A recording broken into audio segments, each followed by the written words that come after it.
What causes phantom ground faults in electrical grounding? Imagine walking into a room and hearing a faint beep from a device that seems to be acting up without any clear reason. Sometimes, electrical systems behave similarly, showing signs of faults that aren't really there. That's what we call phantom ground faults. They can cause GFCI or ground fault circuit interrupter devices to trip unexpectedly, even when there's no actual problem. So, what causes these mysterious faults? Let's break it down. One common cause is leakage currents due to capacitive coupling. Modern electrical equipment often includes power entry modules designed with tiny capacitors between the power lines and the metal chassis. These capacitors help reduce electromagnetic interference, but they also allow small amounts of current to flow to ground continuously. When many devices are connected on the same circuit, these tiny leakage currents can add up.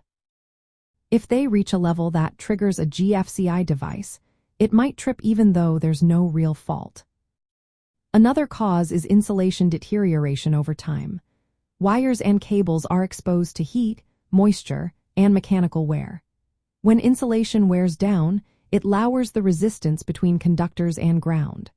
This can cause tiny leakage currents to escape, which are often intermittent and low in strength but enough to trip sensitive ground fault devices.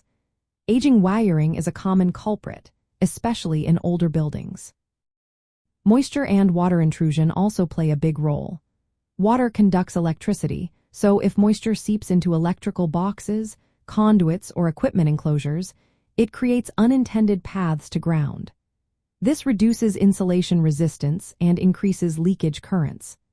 Outdoor or damp environments are especially prone to this issue, making it a frequent cause of phantom faults.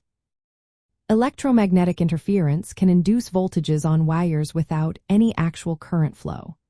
High-impedance digital multimeters can detect these induced voltages, which are harmless but can appear as ground faults.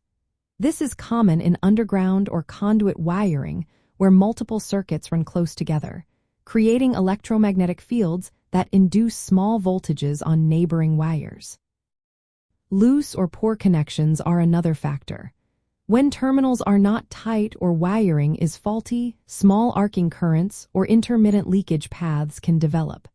These sporadic connections can mimic ground faults, causing devices to trip unexpectedly.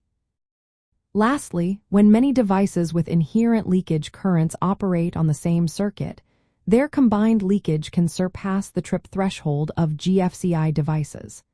This cumulative effect can cause nuisance trips even when no single device has a fault. To manage these phantom faults, regular inspections and maintenance are essential. Using equipment designed to minimize leakage currents helps. Proper grounding and bonding techniques ensure leakage currents are safely dissipated. Selecting GFCI devices with appropriate sensitivity balances safety with reducing false trips. During troubleshooting, low-impedance testers can help distinguish true faults from induced voltages. Avoiding overloading circuits with too many devices also reduces the chance of cumulative leakage. Understanding these causes allows electrical professionals to design safer, more reliable grounding systems. It also helps in maintaining compliance with electrical safety standards. Phantom ground faults reminded us that proper insulation, good connections, and careful system design are key to keeping electrical systems running smoothly and safely.